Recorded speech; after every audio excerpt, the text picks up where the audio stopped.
भजन है तुझे खुद मुख्तियारी मिली जैसी। खुद मुख्तियारी, मर्जी का मालिक। 84 लाख जोनियों में जितनी भी जोनियां हैं सब के सब गुलाम हैं। सिर्फ एक जोनी को छोड़ के बाकी सब अपने किए कर्मों का फल भोगती हैं या काल चक्कर में फंस के काल के भयानक कर्मों को भोगती रहती हैं। एकमात्र जोनी ऐसी है जो काल की चंगुल से बाहर आ सकती है, काल के जाल को तोड़ सकती है। वो जोनी प्रभु ने, अल्लाह वाहिगुरु राम ने खुद बनवाई और वो जोनी है मनुष्य की जून, मानस की जून। कहते हैं जब सारी जोनियां बन गई तो रूहें वापस नहीं आई, मस्त हो गई। फिर काल ने वचन ले लिया कि जैसे ये मस्त हैं ऐसे ही रहें। तो मालिक की आवाज को ना सुना तो मालिक ने देखा, वचन तो दे दिए कि अब तो ये आत्माएं कभी काल के भंवर से आजाद होंगी ही नहीं, हमेशा के लिए फंस गई। तो परमपिता परमात्मा ने काल से फिर मनुष्य शरीर बनाया। सारे देवी देवताओं ने, सारे फरिश्ताओं ने इस शरीर को सजदा किया। जब भगवान ने, अल्लाह वाहिगुरु राम ने ये पूछा, उन देवी देवताओं ने भगवान से पूछा कि हम इसको सजदा क्यों करें, ये भी तो शरीर है, बाकी भी शरीर है। तो भगवान ने, अल्लाह राम ने तब कहा कि इस शरीर में जो भी आत्मा मृत्युलोक में मेरी भक्ति इबादत करेगी, मेरा नाम जपेगी, उसे मैं मृत्युलोक में दर्श दीदार जरूर दूंगा और उस आत्मा को आवागमन से आजाद करवा दूंगा। बाकी की जोनियां सब की सब गुलाम, किसी को अधिकार नहीं कि वो राम का नाम ले सके, उस ओंकार की भक्ति इबादत कर सके।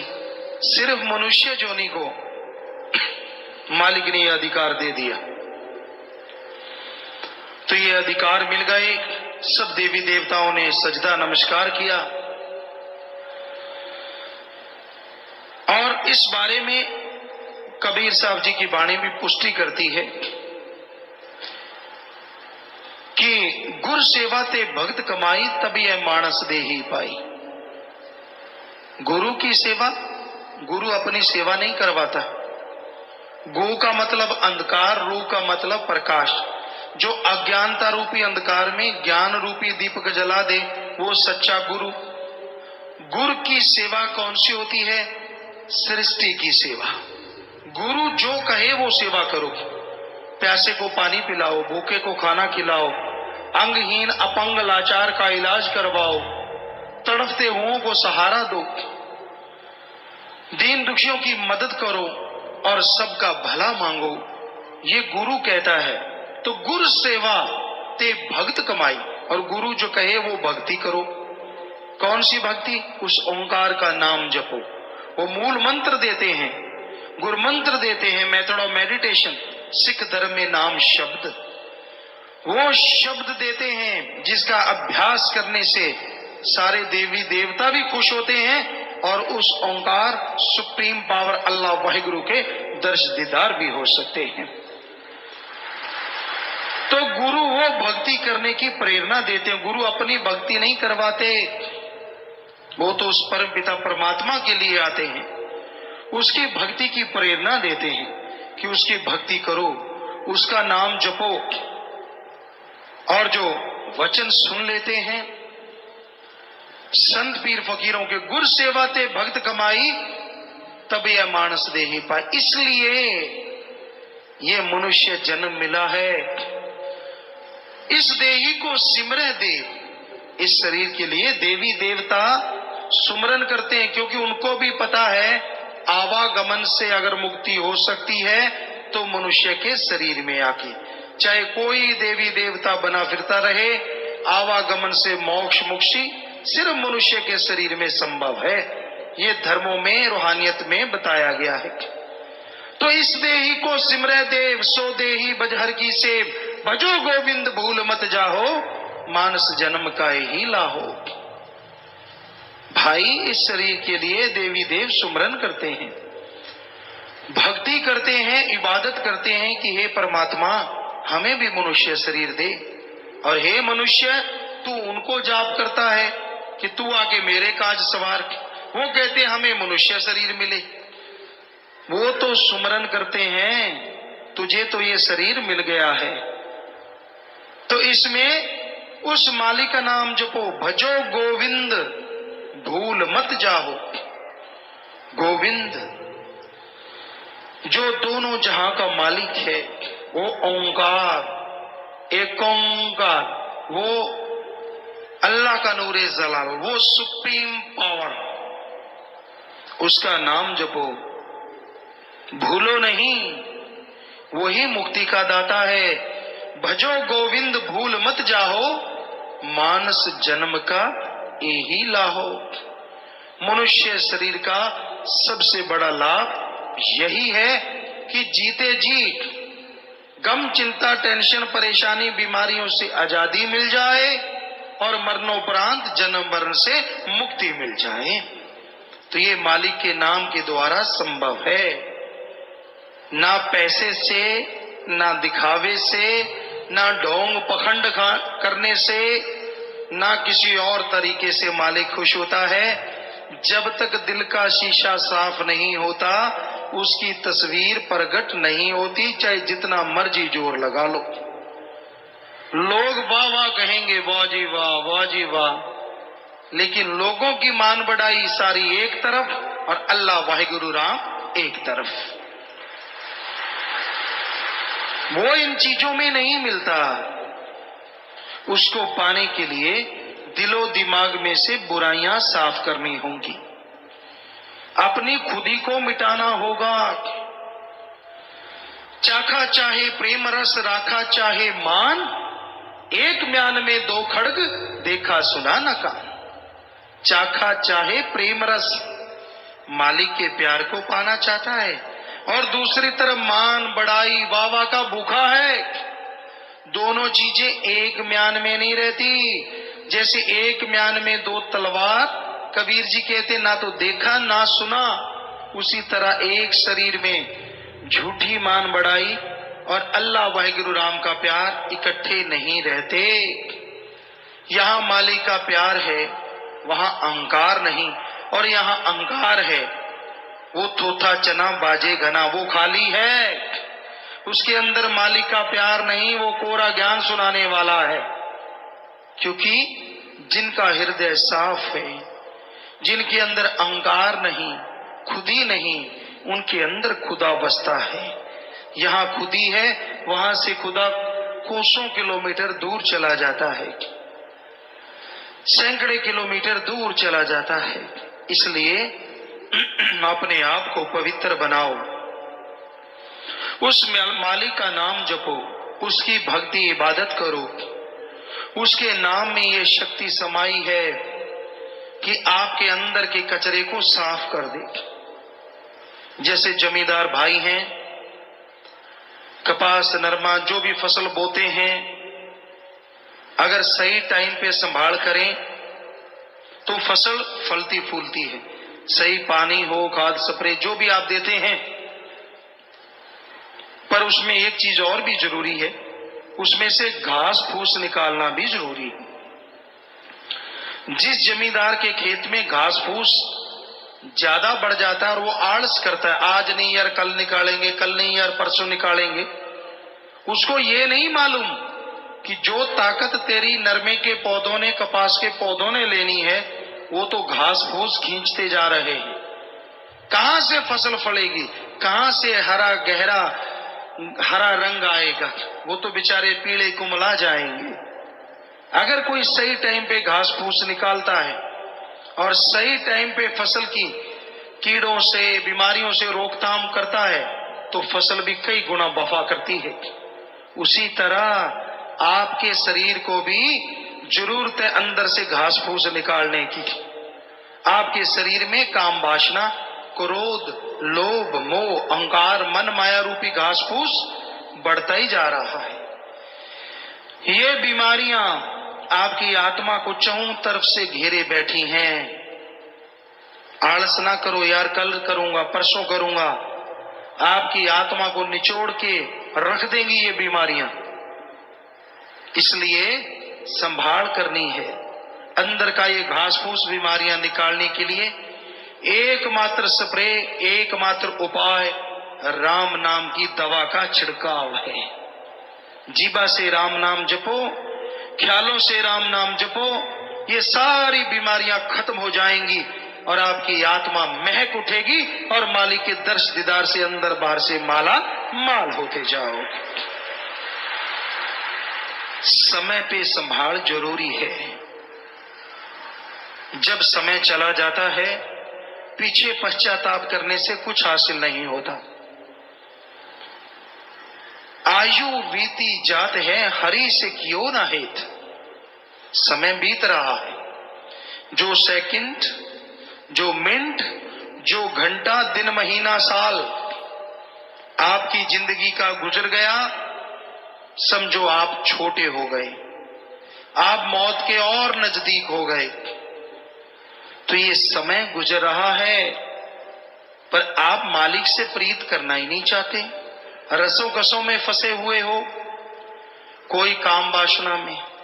काम वासना मतलब विषय विकार, सारा दिन सेक्सुअल रिलेशन का कीड़ा दिमाग को काटता रहता है। और आदमी ना मां देखता है, ना बहन, ना बेटी, ना बाप, ना दादी, ना पोता, ना कोई रिश्ता इस कलयुग में बचा है तो अच्छे संस्कार की वजह से, वरना खत्म होता जा रहा है। काम वासना की आंधी ऐसी चढ़ी हुई है प्यारी साध संगत जी। बड़े बड़े त्यागी, बड़े बड़े तपस्वी भी इसमें उलझे हुए हैं। बुरा हाल है। कुदरत के असूल के उल्ट चल रहे हैं और दिनों दिन परिवार और खुद यूं होते जा रहे हैं। अंदर से, बाहर से मांस के लोथड़े हैं तो क्या हुआ, बेचैनियां हैं अंदर। ये जो समलैंगिकता का बीमारी चली है, बात पे बात आ गई, जिसे लड़कों में गे और लड़कियों में लेस्बियन कहा जाता है, बड़ी ही भयानक बीमारी है। इसके रिजल्ट आने वाले टाइम में भयानक जरूर होंगे, क्योंकि कुदरत के उल्ट जब जब भी इंसान चला है, तब तब ही उसे लेने के देने पड़े ही पड़े हैं। पशुओं से रिलेशन बनाया तो एड्स बीमारी ने आके घेर लिया, काढ़ा पी लिया, आके चिपट गया। अब ये लेस्बियन या गे जो है, जैसे जैसे ये बीमारी बढ़ती जा रही है, यानी आदमी का आदमी से रिश्ता, औरत का औरत से रिश्ता, क्योंकि कईयों को अनपढ़ बेचारे पता नहीं होता ये गे या लेस्बियन क्या है। तो ये जो रिश्ता बढ़ता जाए, ये जो कामुकता बढ़ती जा रही है, ये भी ऐसी बीमारियां सामने लाएंगी जो बताते हुए शर्म आएगी पर छुपाई नहीं जा पाएंगी। अब एड्स को कोई छुपा थोड़ा ही ना पाता है कि कितनी भयानक बीमारी है। तो ऐसी बीमारियां को न्योता दे रहे हैं, ऐसी बीमारियों को बुला रहे हैं। दिखने में भक्त नजर आते हैं, हाव भाव सारे भक्तों वाले हैं और कर्म सारे राक्षसों वाले हैं। कहां से घर परिवार में बाधा हो, कहां से खुद को भगवान के नूरी स्वरूप तो दूर, साधारण स्वरूप के भी दर्शन हो, कहां से। तो ये बीमारी भी हमारे समाज को खोखला कर रही है। काम वासना की आंधी है ये। पशुओं से इंसान इतना गिर गया है। पशु भी तब विषय विकार में पड़ते हैं जब उन्होंने बच्चा औलाद लेना होता है, कुदरत के नियम को पूरा करना होता है। पर आदमी पशु से गिर गया है, इसको कोई लेना देना नहीं इन चीजों से। तो भाई ये एक बीमारी, महाबीमारी बनती जा रही है। कहीं भी देख लो, किधर भी देख लो, इस बीमारी से जब हम निगाह घुमाते हैं, कोई कोई बचा नजर आता है।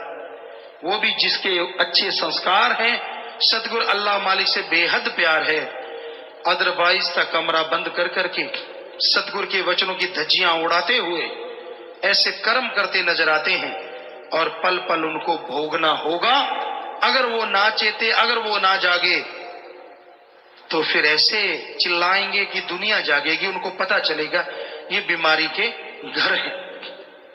तो भाई ये चल रहा है। दूसरा मीडिया, इंटरनेट वगैरह है, और लगाया तो हो गया अच्छे के लिए, बच्चों की अच्छी शिक्षा हो, अच्छी पढ़ाई हो, बच्चे उससे नॉलेज लें, बहुत अच्छी बात है, कोई उसमें गलत नहीं है ये चीजें। अगर ये तो स्वस्थ है, बच्चे तो बेचारे ये स्वस्थता उठा रहे हैं, लेकिन उनके जो हेड है वो इससे दुरुपयोग में लगे हुए हैं, दिन रात गलत कार्य उसको लगा हुआ है, उसमें सब कुछ गलत चलता है, बुरा चलता है, और उसको देख देख के दिन रात बुराइयों में डूबे हैं, दिन रात अपनी बेड़ी पे बट्टे नहीं डाल रहे, अपनी बेड़ी को फाड़ रहे हैं कि जल्दी से डूब जाए, ज्यादा टाइम क्यों लग रहा है।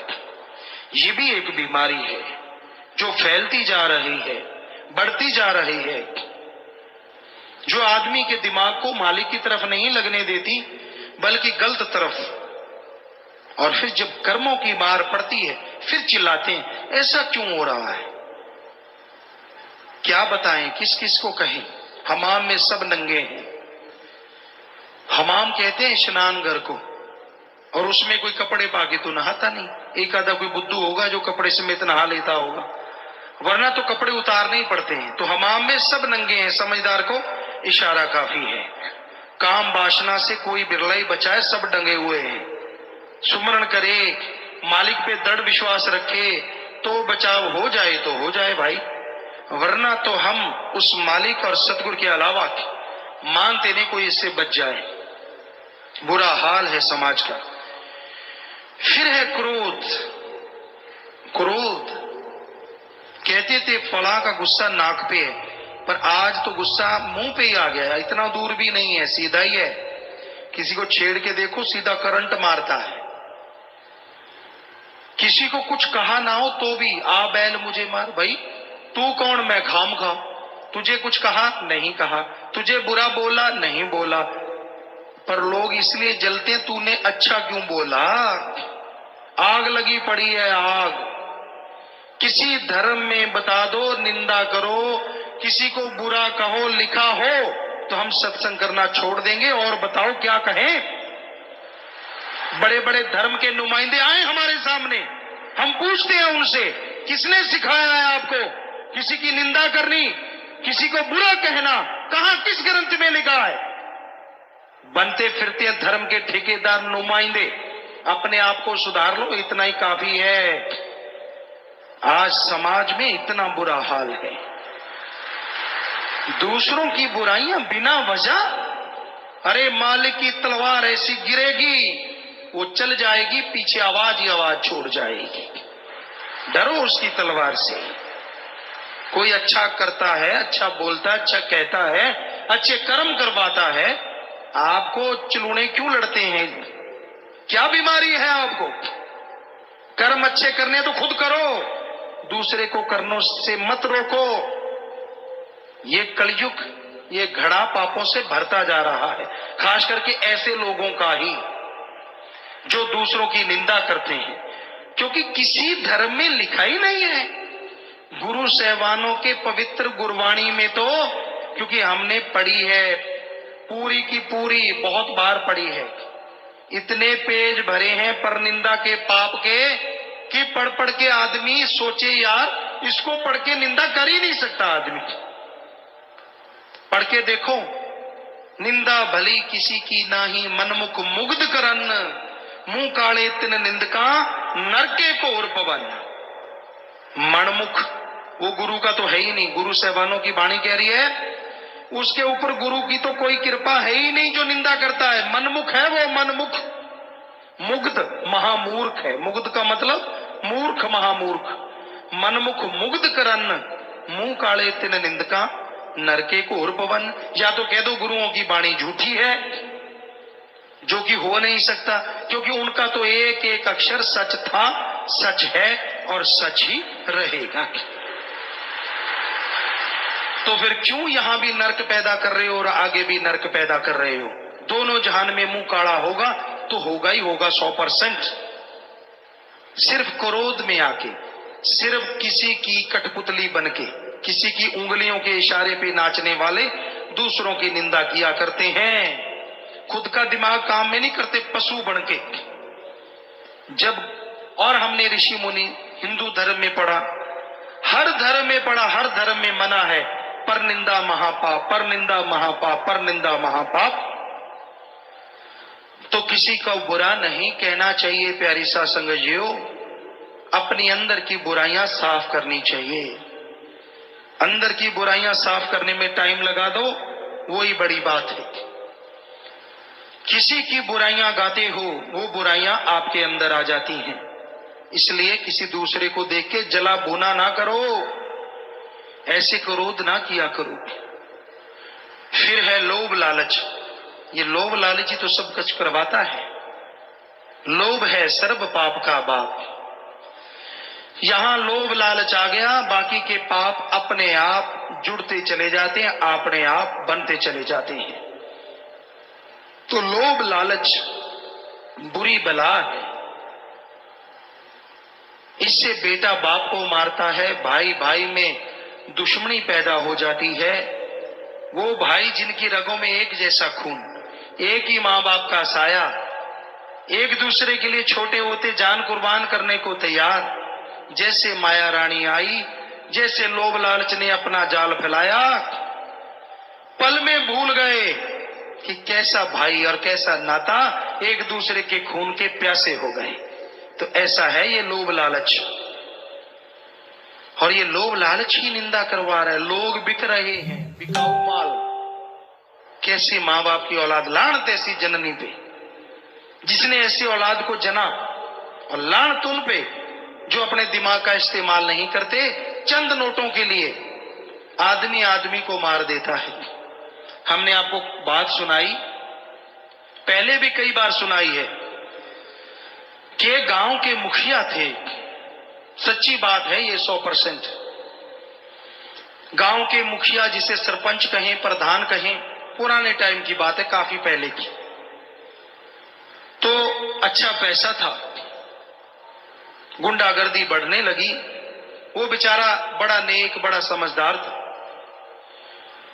तो लेकिन लोग जलने वाले बहुत होते हैं। तो वो फसल बेचने गया, गुंडागर्दी करने वाले नशेड़ी लोगों ने प्लान बना लिया कि जब ये वापस आएगा तो इससे पैसे छीन लेंगे। अब नशा करने लगे, नशा करते रहे। जब तक वो आया, उसने क्या किया, तो अपना एक थैला ले लिया। सरपंच प्रधान ने, पैदल रास्ता था 4-5 किलोमीटर, वो उतरा और पैदल चल पड़ा। थोड़ा सा शाम हो आई तो वो रास्ते में गुंडे लोग बैठे ही थे। लेकिन उस आदमी को, सरपंच को, मजाक करने की आदत थी। कहते हैं ना, हद से ज्यादा कोई चीज अच्छी नहीं होती। ना ज्यादा धूप, ना ज्यादा मेघला, ना बरसात अच्छी ज्यादा, ना धूप ज्यादा अच्छी। मौसम बढ़िया रहे तो अच्छा है। कोई भी चीज ज्यादा अच्छी नहीं। तो वो मजाक बहुत करता था, ये उसकी सबसे बड़ी कमी थी। तो गुंडों ने उसका रास्ता रोक लिया, थैला लिया, हाथ में थैला था, भरा हुआ था। कहने लगे इसमें क्या है? कहने लगा इसमें तरमाल। तरमाल, तरमाल मतलब वो तरकारी लेके आया था, सब्जी। अब तरमाल का पंजाबी में उत्तर बनता भी काफी काफी काफी कुछ है। तरमाल, तरावट ज्यादा है। वो गुंडों ने फिर पूछा क्या है? कहता तरमाल। छीनने लगे, कहता ना ना मैं नहीं देता। तो उन्होंने झट से गोली मार दी, मर गया। निकाल के देखा तो 2-5 रुपए की सब्जी, कुछ भी नहीं, क्योंकि उसने पैसा अपने बैंक में, अपनी दुकान पे जमा करवा दिया था। बताओ आदमी की कीमत कितनी हुई? चंद तरकारी। अरे मारने वालों, जो आप किसी से रुपए लेके किसी आदमी को मारते हो, चंद नोटों के लिए हम आपको करोड़ों रुपए देते हैं। उस मरे हुए को जिंदा कर दो और करोड़ों रुपए ले लो। कर सकते हो जिंदा? अगर नहीं तो मारने का हक तुझे किसने दिया? मारे रखे आपे आप। भगवान के हाथ में है ये हक, अपने हाथ में ना लो, वरना जिंदगी भर खुद मरोगे। सारी औलाद, आने वाली गुजरी हुई पीढ़ियां नरकों में, दोजख में भयानक सजा तड़पती रहेंगी। इसलिए गुलाम ना बनो, भगवान ने आपको आजादी दी है, किसी के गुलाम बन के जिंदगी क्यों गुजारते हो। तो फिर है मोह ममता। ये मोह ममता भी बड़ी बुरी बला है। मोह ममता में जो अंधे हो जाते हैं उन्हें अपनों के अलावा कोई नजर नहीं आता। पहले कहते धृतराष्ट्र मशहूर था, अकल से भी अंधा, आंखों से भी अंधा, और दुर्योधन को जहर बना दिया उसने, सारी कुल खत्म कर ली। आज कोई धृतराष्ट्र दिखता नहीं, क्योंकि आज ये देखने वाली बात है धृतराष्ट्र कौन नहीं है, सारे ही धृतराष्ट्र बने हुए हैं। कोई मालिक का प्यारा ही बचा है, हर किसी को अपनी औलाद, हर किसी को अपना परिवार, दूसरा तो कोई नजर ही नहीं आता। महा बीमारी लगी हुई है मोह ममता की। बच्चों के लिए कमाना, पैसा बनाना, इकट्ठा करना, ये कोई गलत कार्य नहीं है, ये तो आपका फर्ज है, कर्तव्य है। पर धर्मों में लिखा, हिंदू धर्म में कड़ा परिश्रम करके खाओ, सिख धर्म में दसा नवांदी किरत करो, इस्लाम धर्म में हक हलाल की रोजी रोटी खाओ, इंग्लिश फकीर हार्ड वर्क करके खाओ, जितना मर्जी कमाओ, पर किसी के मुंह का निवाला छीन के खाओगे तो वो हरी रस अमृत नहीं, जहर का काम करेगा, धीमे जहर का। ठगी, बेईमानी, भ्रष्टाचार, दूसरे का हक मार के खाना, ये मोह ममता के भी कारण लोग कर रहे हैं, अपनों के लिए बनाने के लिए। तो ये गलत है, महापाप है। फिर है अहंकार, किसी को ऊंचे धर्म का, किसी को ऊंची जात का, किसी को राज पहुंच का, किसी को धन दौलत का, किसी को जमीन जायदाद का, किसी को अपनी औलाद का। और अहंकार को मार पड़ती थी, पड़ती है और पड़ती ही रहेगी। 1 लख पूत 1.25 लाख नाती, तै रावण घर दिया न बाती। रावण से बढ़ के कोई अमीर नहीं, रावण से बढ़ के कोई साइंटिस्ट नहीं, वैज्ञानिक नहीं, क्योंकि उसके कंधे पे परमाणु हमेशा टंगा रहता था। रावण से बढ़ के कोई धर्मों का विद्वान नहीं, चारों वेदों का टीकाकार पंडित था। राजनीतिज्ञ नहीं, सारे शास्त्र उसने पढ़ डाले थे, जुबानी याद थे। उससे बड़ा धनवान नहीं, उसके नौकरों के कमरे भी गोल्ड सोने के बने हुए थे। सो उसने अहंकार किया और उसका बुरा हाल हो गया। तो भाई ये 5 काम वासना, क्रोध, लोभ, मोह, अहंकार बुरी तरह से इंसान को बर्बाद कर रहे हैं। ऊपर से मन माया इनके मुखिया हैं, हेड हैं, इनके सरदार हैं, जो बुरी तरह से जीव को भरमाते हैं। चंद नोटों के लिए आदमी को जो मर्जी बुला लो, चंद नोटों के लिए आदमी से जो मर्जी करवा लो। नकली माँ बाप मिल जाएंगे, नकली रिश्ते मिल जाएंगे, पर सच्चा प्यार अल्लाह वाहिगुरु राम का भक्ति इबादत के बिना बाजार से खरीदा नहीं जा सकता। अगर अंदर भावना होगी, अंदर वैराग्य होगा, तो वाहिगुरु राम की कृपा होगी। कपड़े पहनने से या शरीर को हार श्रृंगार लगाने से भगवान मिलता तो बैली शैली सबके भगवान को खरीद के ले जाते। ये बाहरी ढोंग ढकोसले से नहीं मिलता। जब तक अंदर का छल कपट नहीं छोड़ते, मालिक के दर्शन नहीं हो सकते। चाहे जितना मर्जी दिखावा कर लो, भावना शुद्ध हो, मन चंगा कठौती में गंगा। रविदास जी ने चमड़ा भिगोने वाले उस जो पत्थर की चीज थी उसमें से गंगा बहा दी थी पूरी की पूरी।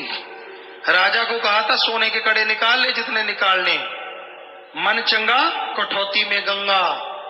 कहने का मतलब अगर आपका अंदर साफ है, राम नाम आप लेने वाले हैं, तो घर परिवार में रहते मालिक के दर्शन कर सकते हैं, जंगल उजाड़ों में जाने की जरूरत नहीं पड़ती। और अगर मन गंदा है, यहां मर्जी घूमते रहो, मालिक नहीं मिलने वाला।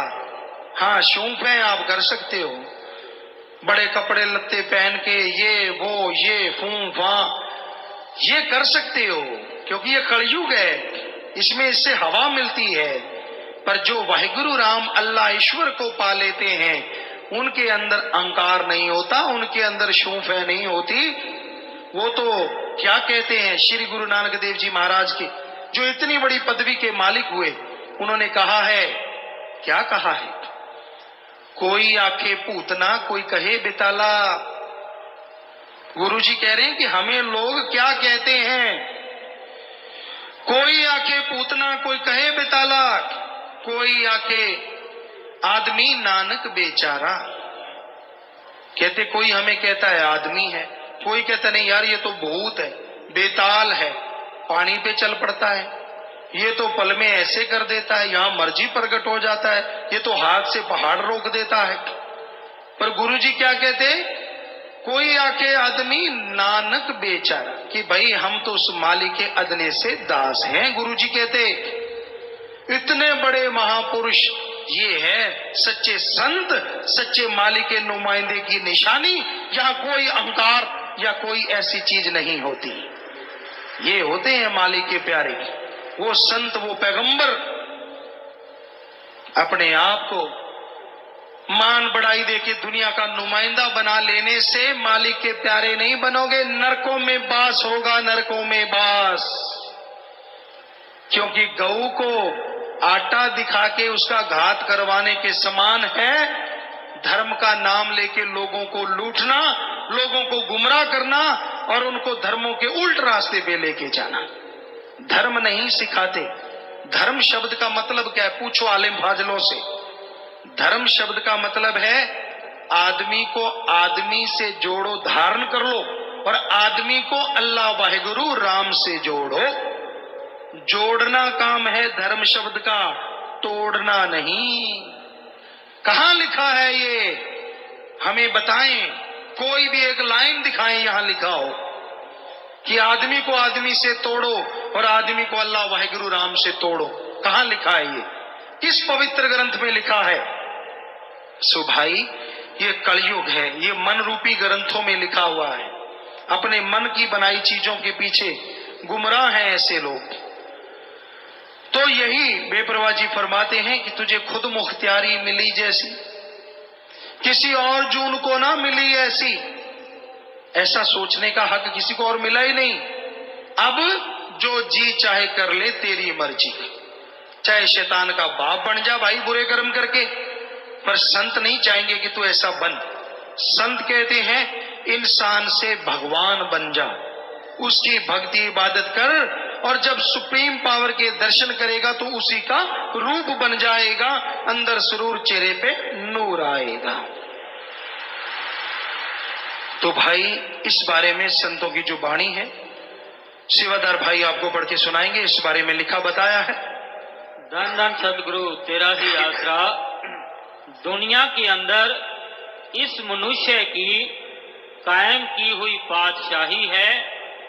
चारे खान 84 के अंदर मनुष्य की वड्याई है। खुद मुख्तियार बनाकर इसको अकल तमीज सिखाई है। उस मालिक का नाम ना सिमरे जो के सदा सहाई है। तो साथ साथ भजन चलेगा और साथ साथ आपकी सेवा में अर्ज करते चलेंगे जी। और जो नि सभी गुलाम हैं, किए कर्म वो भोगे तमाम हैं, ना जप सकती वो नाम है, ये बंदे तेरा ही काम है।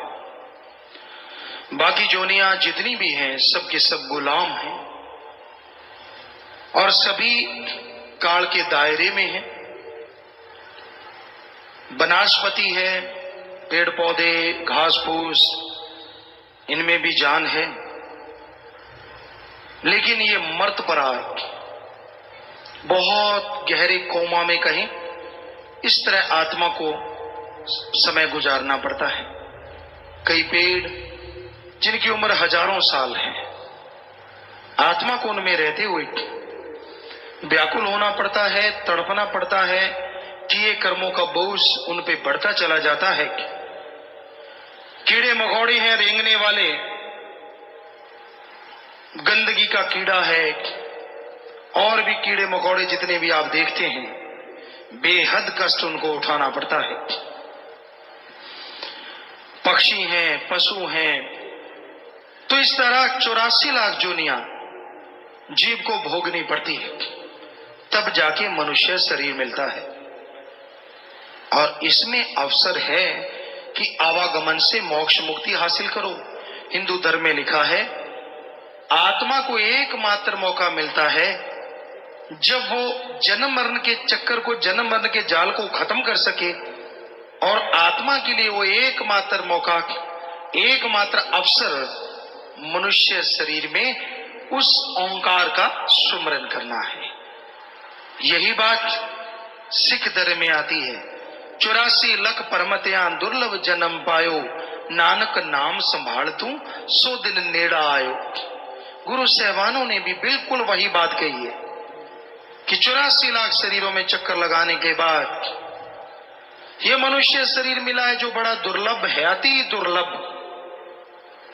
नानक नाम संभाल तू, गुरु जी कह रहे हैं कि राम के नाम से तू इस शरीर की संभाल कर ले, वरना 100 दिन नेड़ा आयो, मौत का दिन दिन ब दिन नजदीक आता जा रहा है।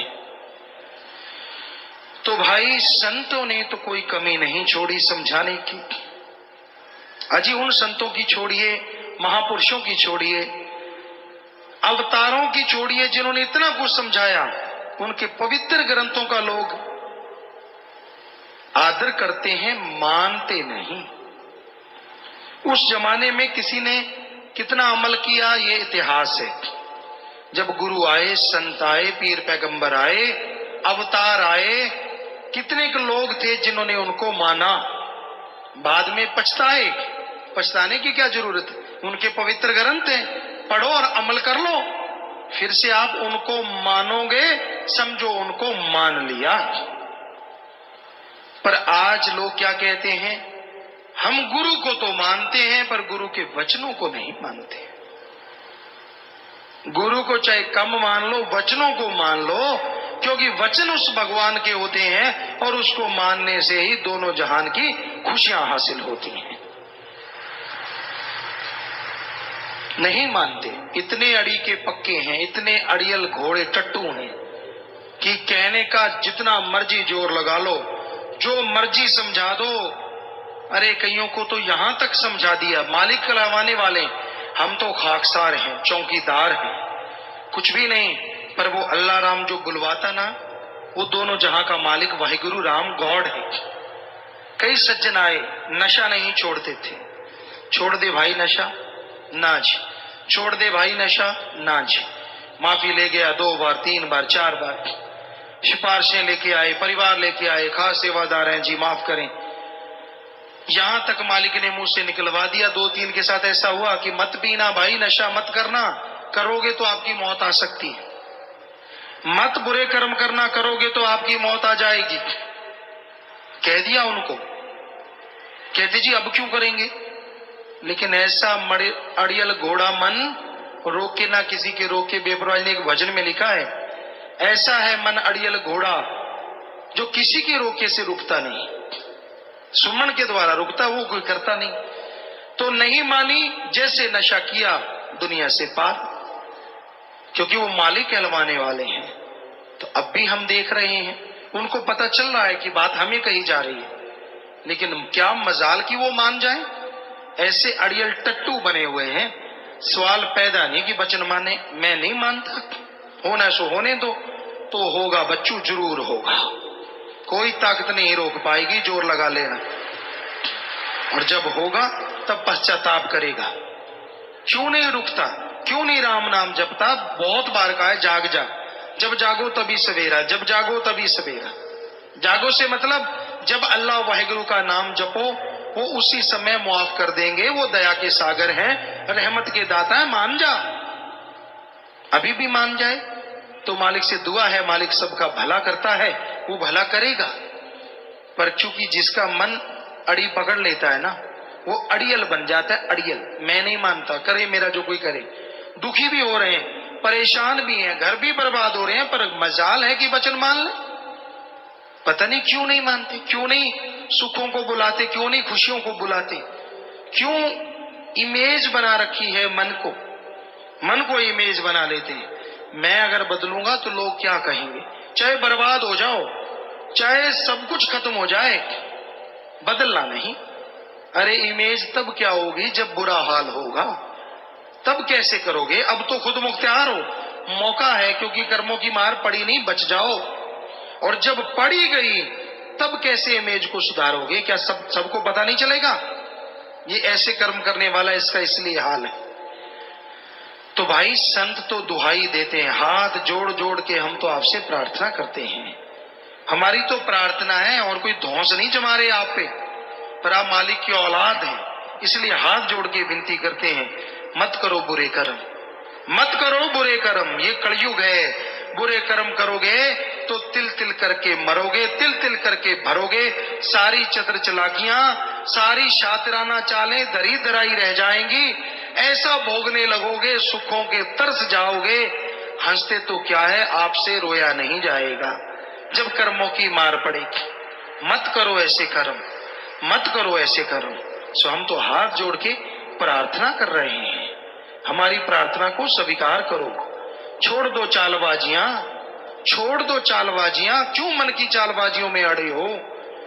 अगर आप हमारा हाथ जोड़ने का भी आप पे असर नहीं, तो हम फिर भी, हमें कोई दुख नहीं, पर मालिक से दुआ करेंगे, मालिक तो अपने बच्चों को संभाल, नेक बुद्धि दे, सद्बुद्धि दे।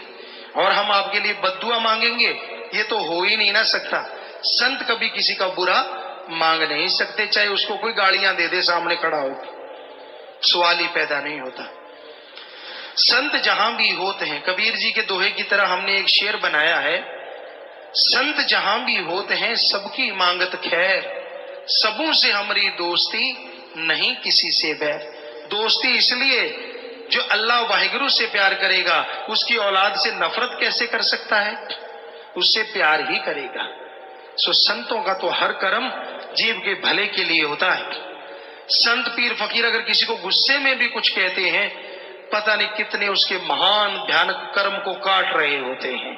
कबीर जी ने लिखा है, दुनिया का प्यार भी घाती होता है और संतों का क्रोध भी दाती होता है। दुनिया वाले आपसे प्यार कर रहे हैं, आपकी कहीं बहन तो खूबसूरत नहीं, घर में बहू बेटी तो खूबसूरत नहीं, आपके पास ज्यादा पैसा तो नहीं, आपकी राज पहुंच तो नहीं। हो सकता है कोई उल्लू सीधा करने के लिए आपसे प्यार कर रहे हो, इसलिए उनका प्यार घातक हो सकता है। अरे संत किसी को क्रोध में कोई बात कह देते हैं तो पता नहीं उसके कितने भयानक कर्म काट देते हैं, क्योंकि गर्म पानी नीम डाल के कड़वा होके अगर घाव पे डलता है तो घाव के बैक्टीरिया वायरस मर जाते हैं, पैर जला नहीं करता। तो संत गुरुओं ने बहुत कड़वे वचन कहे हैं, जो नाम नहीं जपते वो गधे हैं, कुकरे सुकरे गर्दबे, बहुत कुछ लिखा है। बाणी पढ़ के देखो, इतने थप्पड़ पड़ते हैं टट्टी पेशाब निकल जाए जिसने अगर श्रद्धा वाला हो तो। कि नाम नहीं जपता, भगवान का वाहिगुरु का नाम नहीं लेता, वो गधा है, वो कुत्ता है, वो कौवा है, वो सांप है, वो सुअर है, गंदगी का आहार करता है। तो ये सुन के भी अगर शर्म आ जाए तो संतों के वचन हो गए ना दाती, आपको दात मिल गई और आप बुरे काम छोड़ के आप मालिक को पा गए। इसलिए संतों के वचन दाती होते हैं, चाहे वो क्रोधी क्यों ना हो, कभी किसी का घात नहीं करते। हाँ, अन्यास कोई वचन संत कहते हैं उनको मान लो, उसमें आपका भला होने वाला होता है। आपके पाप कर्म बिल्कुल चरम पे पहुंच चुके होते हैं, आपकी हेंकड़ी मिट्टी में मिलने वाली होती है। मान लो, इज्जत भी रह जाएगी, पता भी नहीं चलेगा, और सुमन करके पाप कर्म भी कट जाएंगे। वरना तो भाई सबको मालूम पड़ता है। तो जो नरतर तूने पाया है बड़ी मुश्किल से हाथ आया है, कोई कदर ना इसका पाया है, बुरे कामों में क्यों गवाया है। इस बारे में लिखा है, मनुष्य शरीर दुर्लभ और उत्तम है, मालिक के मिलने का समय है। जो नाम नहीं जपते वो आत्मघाती हैं, ये समय फिर हाथ नहीं आएगा। भई परापत मानुख देहरिया, गोविंद मिलन किए तेरी बरिया, अवर काज तेरे किते न काम, मिल साध संगति भज केवल नाम। गुरु साहिबानों के पवित्र वचन आपने सुने। भई प्रापत मानुक देहुरिया, ये मनुष्य शरीर मिल गया आपको। भई प्रापत मानुक देहुरिया, गोविंद मिलन किए तेरी बरिया। बारी है गोविंद से मिलने की, अवसर है, समय है। अबर काज तेरे किते न काम। बाकी जितने भी काम करता है वो किए हुए निफल हैं, निष्फल हैं, कुछ भी नहीं मिलेगा। जहां करते हो यहीं भोगोगे और यहीं छोड़ के जाओगे। अबर काज तेरे किते न काम, मिल साध संगत भज केवल नाम। बस तेरा करने वाला काम यहाँ अल्लाह वाहिगुरु राम की सच्ची चर्चा होती हो। आओ बैठो, चर्चा सुनो, करो, यही दोनों जहान में काम आने वाला है। बाकी कुछ साथ जाने वाला नहीं। पर आज के शातिर लोग क्या करते हैं कि तब लो राम का नाम जब निकालना हो अपना काम। जब अपना काम निकालना, उल्लू सीधा करना हो, तब जा जाके हर जगह मत्था टेकते हैं। आगे पीछे कोई नहीं टेकता। समझदार को इशारा काफी है। सब मतलब परस्त हैं, गर्जी हैं। इंसानियत का या धर्म का रिश्ता तो उनके अंदर ही रह गया जिनकी भावना शुद्ध है, माँ बाप के अच्छे संस्कार हैं, पूर्वजों की मालिक से जुड़ी तार है, या मालिक की दया में रहमत की तेज रफ्तार है, जिन पे वही बचे हैं। बाकियों का तो बुरा हाल है। तो ये कलयुग में हकीकत है, सच्चाई है। बुरा कर्म नरक ले जाता है, नरकों में कष्ट उठाता है, फिर रोता और पछताता है, गया समय हाथ ना आता है। जो बुरे कर्म करते हो, उन बुरे कर्मों के बदले जब भोगना पड़ेगा, तब रोने पछताने के अलावा कुछ भी पल्ले नहीं पड़ेगा। फिर पछताओगे, फिर रोओगे, फिर चिल्लाओगे। तो भाई ऐसे कर्म ही क्यों करते हो? सुमरन करो, भक्ति करो। ज्यादा अपने आप पे हेंकड़ी है, गुस्सा आता है तो कहीं बाथरूम में जाके, कहीं भी जाके पानी पी लीजिए, चुपचाप वहां बड़बड़ा लो, निकल जाए। दूसरों पे क्यों निकालते हो? बड़े भड़क जाते हो दूसरों की जरा सी बात पे, और खुद जो इतने बड़े बड़े महापाप करते रहते हो, वो क्या वो मालिक को मालूम नहीं है? जब मालूम है तो उसकी फिर सजा भी मिलेगी। अच्छा है तौबा कर लो, अच्छा है छोड़ दो उन बुराइयों को। हम जीव को हर तरह से समझाते हैं, मालिक समझाने वाले, हम तो खाक हैं। हर बात, रहना कैसे, खाना कैसे, सोना कैसे, पहनना कैसे, कहां जाना कहां नहीं जाना, पर मनमता इतना ज्यादा है, मनमता इतना ज्यादा है कि गुरमुखता वाली तो बात ही नजर नहीं आती। तो भाई ये मनमता ना करो।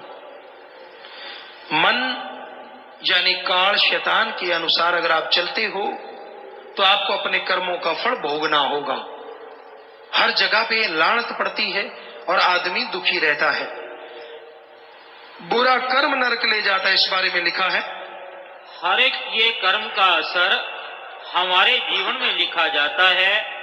हर एक जीव का उसकी मौत पर हिसाब किया जाता है और वहां कोई वकील काम नहीं कर सकता।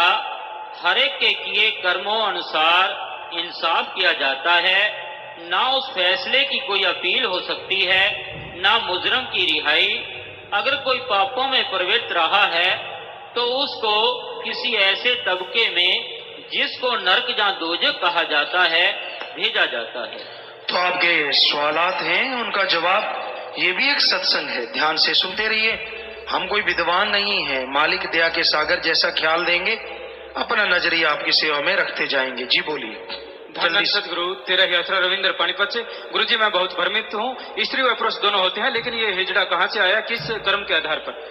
इंसान के कोई पाप कर्म अगर होते भी हैं तो अगर वो भोगता है राम नाम, वो भी जप सकता है तो उसके भी पाप कर्म खत्म हो जाते हैं। अशोक इंसान ब्लॉक घग्गा से पूजता जी, क्या इंसान परमार्थ से सेवा तो बिना केवल सत्संग से सिमरन द्वारा परमात्मा दे दर्शन कर सकता है? जी मालिक के दर्शन सुमन के द्वारा कर सकता है, लेकिन परमार्थ करो, सेवा करो तो जल्दी मालिक को पाया जा सकता है। रवि इंसान, कोई इंसान अपने सतगुरु को सब कुछ मानता है और विश्वास रखता है, फिर भी उसका ऐसा कौन सा भयानक कर्म होता है जो उसको अपने सतगुरु से दूर ले जाता है?